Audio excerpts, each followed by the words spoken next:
27장. 요담이 왕위에 오를 때에 나이가 25세라 예루살렘에서 16년 동안 다스리니라. 그의 어머니의 이름은 여루사요 사독의 딸이더라. 요담이 그의 아버지 우시아의 모든 행위대로 여호와 보시기에 정직하게 행하였으나 여호와의 성전에는 들어가지 아니하였고 백성은 여전히 부패하였더라.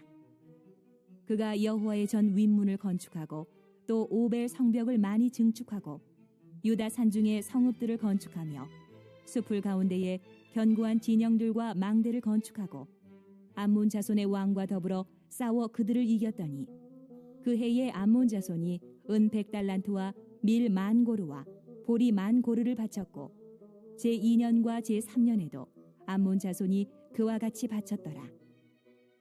요담이 그의 하나님 여호와 앞에서 바른 길을 걸었으므로 점점 강하여졌더라. 요담의 남은 사적과 그의 모든 전쟁과 행위는 이스라엘과 유다 열왕기에 기록되니라. 요담이 왕위에 오를 때에 나이가 25세요 예루살렘에서 다스린 지 16년이라. 그가 그의 조상들과 함께 누움에 다윗 성에 장사되고 그의 아들 아하스가 대신하여 왕이 되니라.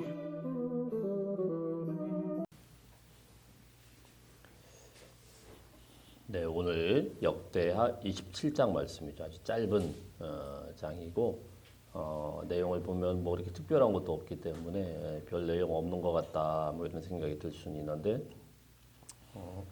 사실은 압축된 그런 말씀이고요. 또 여기에도 이제 또 나름대로의 중요한 그런 말씀이 또 있죠. 이제 계속 이제 유다의 왕들에 대해서 계속 나오고 있습니다. 솔로몬의 이 성전 그 후에 솔로몬의 아들들로부터 시작되는 그런 유다의 왕들이 계속 나오고 있는데 자, 이 중에서 이제 오늘 11번째 왕 요담에 대해서 나오고 있어요. 요담은 또 어떤 왕이냐? 그의 아버지, 그의 아버지까지 보면은 이제 처음에는 열심히 하나님을 위하여서 신실하게 행하다가 꼭 말년이 좋지 않은 그런 왕들이 나왔습니다. 계속 엎치락뒤치락하는. 그게 이제 또 대표적인 게 또 그의 아버지 아닙니까? 참 잘했어요. 뭐 잘못한 게 딱히 없습니다. 딱 한 가지 성전에서 교만해가지고 제사장이 해야 할 일들을 갖다가 자기가 분양을 하게 되는 자 이런 이제 교만으로 인해 가지고 어제 말씀을 보니까 나병에 걸려 가지고 이마에 이제 나병이 생기니까 어떻게 할 수가 없죠.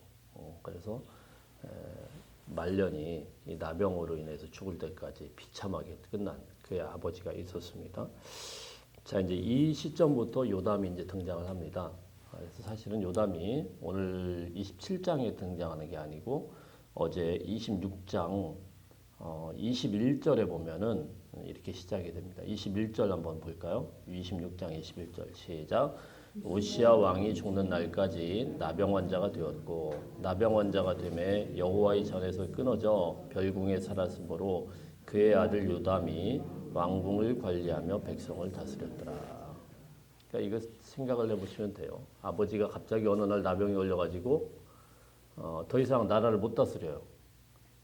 그래 아버지는 갑자기 이제 이 별궁으로 옮겨가지고 거기서 꼼짝달싹도 못하고 나오지도 못해. 이제 갑자기 이제 생각지도 않았는데 요담이 이제 섭정을 하기 시작한 거죠. 아버지는 살아있지만은 자기가 이제 나라를 다스려야 되는. 이때부터 요담이 등장을 하는 겁니다.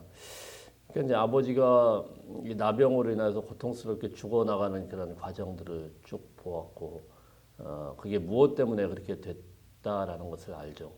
참 잘한 아버지였는데, 모든 면에서 뭐 다른 거는 흠잡을 게 없는 그런 아버지였고, 나라의 뭐 국방도 잘했고, 또 경제적인 것도 괜찮아졌고, 또 하나님을 향한 그런 신실한 신앙도 좋았고, 다 좋았는데, 말년에 가가지고 괜히 쓸데없는 짓 하다가 나병에 걸렸어요.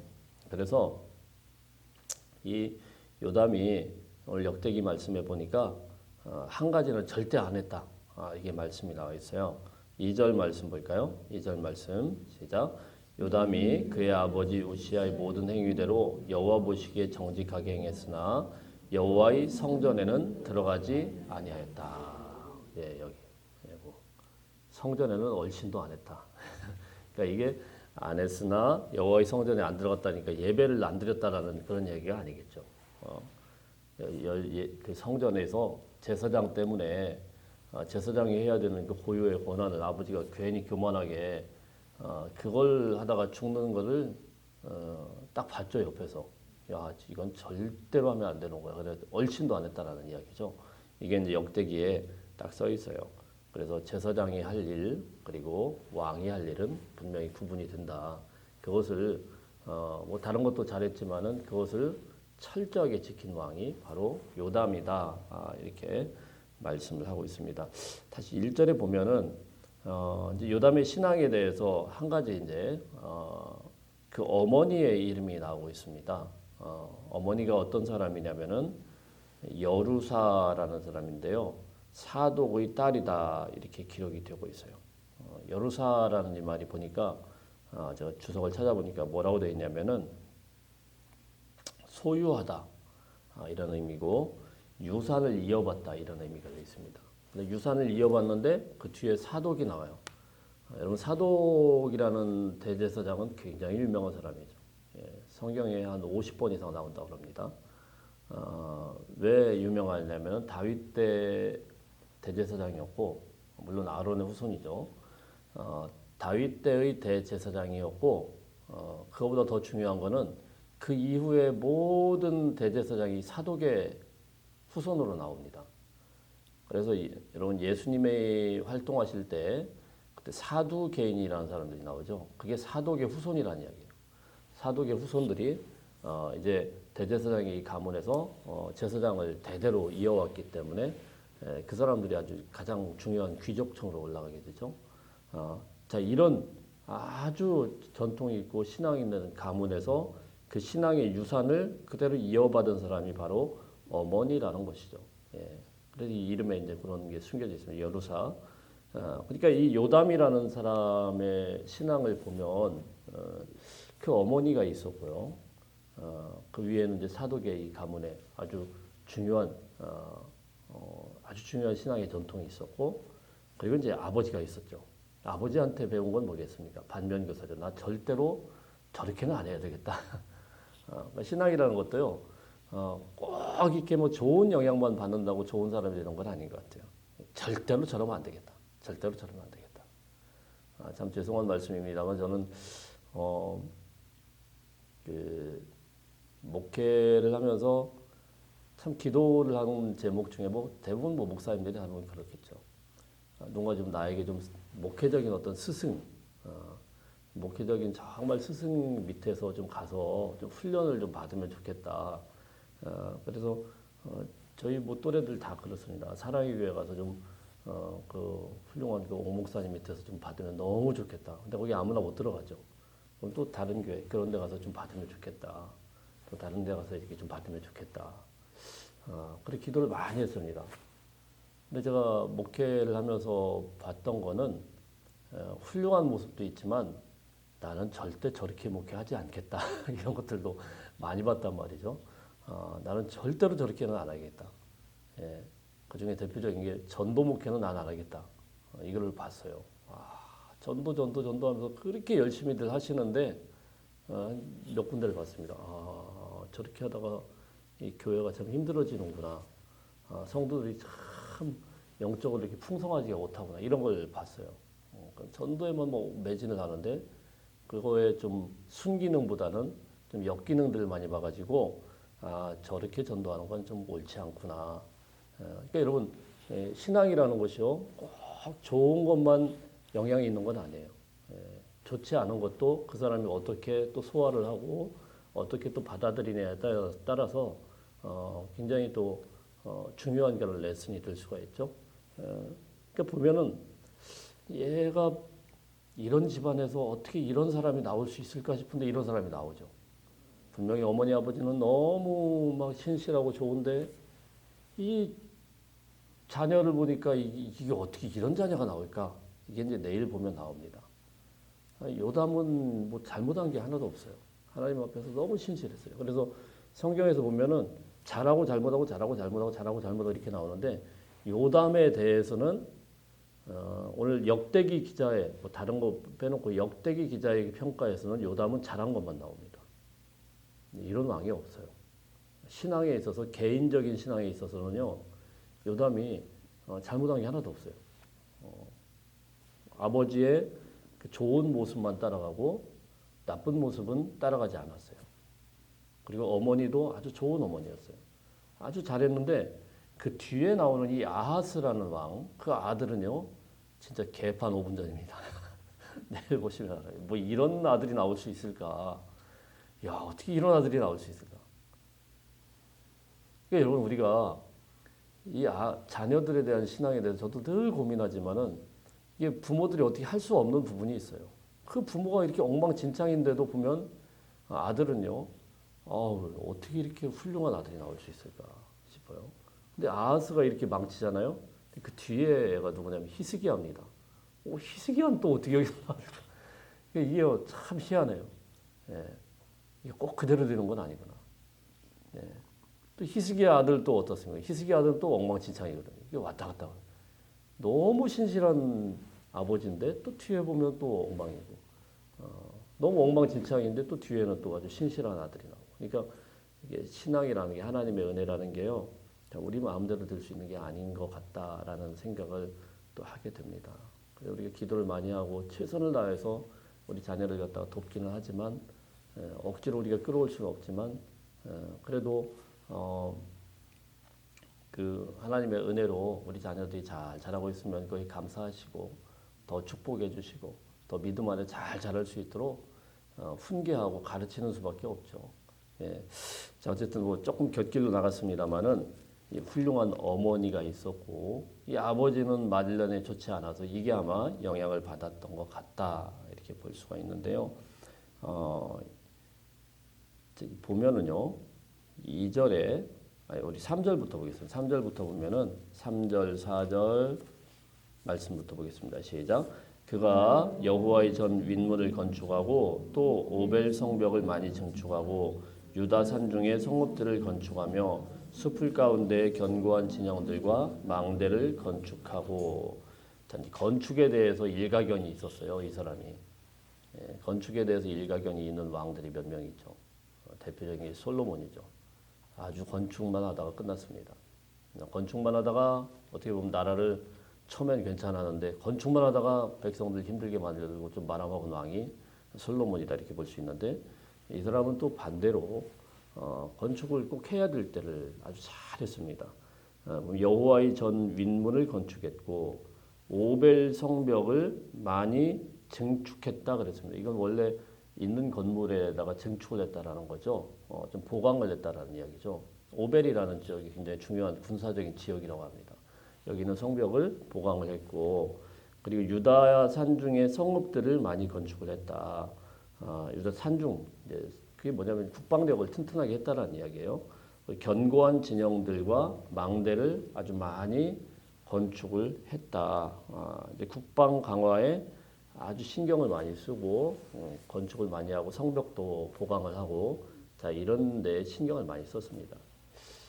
왜 여기에다가 요담이 많이 신경을 썼냐면은 이 당시 국제 정세가 굉장히 좋지 않았습니다. 일단은요 아수르라는 이 대제국이 이제 수면 위로 막 드러나기 시작합니다. 아수르가 위에서부터 북쪽에서부터 슬슬슬 집어삼키면서 바로 이스라엘 옆나라 이 아람이라는 뭐 지금 시리아죠. 이 아람을 다 집어삼켜 버렸습니다. 큰 나라가 됐어요 이미. 근데 그러니까 북이스라엘이 멸망당하기 일보 직전이에요. 자 그런 상황에서 이 북이스라엘은 어떻게 되냐면요 엎치락뒤치락 난리도 아닙니다. 이 북이스라엘이 마지막 부분으로 갈 때 14대, 15대, 16대 이 왕들은 어떻게 되냐면요 14대 왕이 스가랴라는 왕인데 5개월 만에 죽임당합니다. 이게 반란이에요 계속. 내부적인 반란으로 계속 일어나요. 5개월 만에 이 왕이 죽고 그리고 그 뒤에는 살룸이라는 왕인데 이 살룸은요 딱 한 달 하다가 또 죽어요. 계속 반란이 일어나요. 그러니까 이제 이스라엘이 북이스라엘이 지금 난리가 났습니다. 그래서 그 뒤에서 이제 므나엠이라는 왕이 이제 다스리고 있는데 계속 엎치락뒤치락 하고 있는데 아람은 이제 덩치가 커져 있고 나술은 커져 있고요. 이 북이스라엘은 이제 지금 멸망 일보 직전으로 그냥 나라가 쑥대밭이 되었고 자 그러다 보니까 요담이요 이 국방력 강화에 굉장히 신경을 많이 쓰게 된 것 같아요. 막 거기에 온통 힘을 써가지고 튼튼하게 했고요. 이거는 단순히 이제 수비적인 면만 있는 게 아니고 오늘 말씀을 보니까 5절 말씀 한번 읽어봅니다. 5절 시작. 암몬 자손의 왕과 더불어 싸워 그들을 이겼더니 그해 암몬 자손은 은 100달란트와 밀 10,000고르와 보리 10,000고르를 바쳤고 제2년과 제3년에도 암몬 자손이 그와 같이 바쳤더라. 남쪽에는 이제 북쪽에는 큰 이제 세력이 아수르가 막 등장을 하고 이스라엘도 지금 막 풍전등화처럼 지금 완전 난리가 났고 그래서 거기는 수비대를 쭉 해놓고 남쪽에 이 암몬 자손이 있습니다. 이 암몬 자손과는 이제 전쟁이 일어났어요. 근데 그걸 이겼죠. 이기고 이 암몬은 3년 동안 꼼짝도 못하고 조공을 바치게 되는 막대한 수입을 얻게 되는 이제 국방력과 나라가 이제 아주 튼튼해지는 이런 왕이 바로 오늘 왕이죠. 개인적인 신앙에서도 흠잡을 데 없고 나라의 국방에서도 아주 성공적이었고 경제적으로도 아주 뭐 좋아졌고 자 이런 상황인데 오늘 이제 역대기 말씀에서는 2절 말씀 한번 다시 한번 가보겠습니다. 2절 말씀 맨 뒷부분에 그가 여호와의 성전에 들어가지는 않았으나 백성은 어떻게 됐어요? 여전히 부패하였더라. 이 이야기입니다. 왕은 흠잡을 데가 없는 왕이었는데 백성들이 부패하였더라. 이것도 뭐예요? 백성이 왜? 왕이 흠잡을 데 없으면은 백성은 당연히 같이 따라가야 하는데 백성들은 부패하였다. 이렇게 이제 역대기 기자가 딱 말씀을 하세요. 왕의 말을 안 들었다는 이야기인가? 우리가 이렇게 들을 수 있죠. 왕이 그렇게 잘 믿는데 왜 백성은 이랬을까? 근데 역대기에는 이렇게 되어 있는데 열왕기서를 보면은 한 가지 요담이 한 것 중에 좀 미스 이제 좀 뭐 잘못했다라는 것보다는 하지 않았던 거죠. 그게 뭐냐면 바로 산당을 제거하지 않았다 이 말씀을 합니다. 산당. 그러니까 이 성경에서 특별히 구약성에 뭐 산당 왜 이렇게 산당들이 나오나 이렇게 할 때는요. 이 산당은 쉽게 얘기해서 민간 신앙이라 이렇게 보시면 되겠어요. 우리나라로 치면 다 뜯어 고쳤는데 뿌리 깊은 이 민간 신앙 이것까지 뽑아야 되는데 그걸 안 뽑은 거죠. 왜 이게 들어오게 되었습니까? 그 역사를 보면은 솔로몬이죠. 솔로몬이 그 이방 나라 여인들과 막 결혼을 하면서 거기에 그 여인들이 그냥 온 게 아니고 자기 신들은 다 이스라엘로 수입산 신들이 들어왔죠. 자, 그랬을 때 그 여인들을 위해서 예루살렘 주변에 수많은 그 여인들이 거주할 수 있는 산당을 지었어요. 구실은 좋죠. 이방 여자가 예루살렘에 함부로 왔다 갔다 하면 안 된다. 예루살렘은 신성한 하나님의 성전이 있는 곳이니 여기 오면 안 된다. 이래가지고 예루살렘 주변에 온갖 산당을 갖다 다 지어놨습니다. 자, 이거를 이제 계속 못 없애는 거예요. 왕들이 이 민간 신앙이 무섭지 않습니까? 계속 있는 거죠. 우리나라도 사실은 신앙 중에서 이거 계속 이 민간적인 이런 요소들이요 없는 것 같은데 계속 있어요. 계속 있어요, 계속. 장난으로라도 재미로라도 뭐 이런데 그냥 우리가 어떻게 하지 못하는 너무 뿌리 깊게 있기 때문에 이거 뭐 전통이 아주 깊지 않습니까? 다른 거는 다 무너졌는데 이 민간 신앙, 이 무속에 대한 이 신앙은 우리나라에도 무너지지 않는데요. 계속 이 백성들이 뭘 하냐면 산당을 안 없애니까는 예배는 드리긴 드리는데 그 산당마다 사다 비나이다 이러고 있는 거예요. 그래서 오늘 말씀이 뭐예요? 요담은 잘 믿었어요. 근데 백성은 내비두고. 여기서 우리가 하나의 힌트를 얻을 수가 있죠. 요담의 신앙생활이라는 게 딱 자기 중심이었구나. 자기 개인만 했구나. 백성도 그냥 그렇게 하든 말든 내버려 뒀고 자녀에 대해서는 어땠겠습니까? 자녀도 니들이 믿어야지. 니들이. 네가 잘 믿어야지. 뭐 나는 모른다. 나만 잘하면 된다. 그러면서 자기 자신은 하나님 앞에 정직하게 믿었는데 자녀의 신앙에 대해서는 그렇게 신경도 쓰지 않았고 백성의 신앙에 대해서도 그닥 그렇게 크게 타치를 안 한 것 같아요. 예. 신실하니 다윗 왕이다 이런 사람은 다르죠. 예. 그랬을 때 28장이 나오는 겁니다. 내일 28장에 보면은 이 아하스라는 괴물과 같은 요담이라는 이 아버지인데 그 어머니도 너무 신실하신데 예, 그 할머니죠. 그런데 어떻게 이런 아하스라는 왕이 나올 수 있을까 싶은데 나오죠. 예. 예, 오늘 이 말씀 기억하시면서 우리가 나 자신이 하나님 앞에서 똑바로 믿는 것도 너무 중요하지만 신앙이라는 것은 이 악과의 그런 싸움이라는 거는요 항상 이 공동체 아닙니까? 너무 신실한 왕이었고 흠잡을 데 없는 왕이었는데 본인만 그랬지 이 백성들은 부패하였고 결국은 아들 딸들도 그냥 어떻게 했는지 모르는데 나중에는 이러다 보니까 결과적으로 28장에 아하스라는 얼토당토하는 그런 왕이 나오게 되더라라는 것입니다. 기도하시면서 우리 믿음의 계대가 온전히 이어가기를 위해서 힘쓰고 애쓰고 땀을 흘릴 수 있는 하루가 되시길 축복합니다.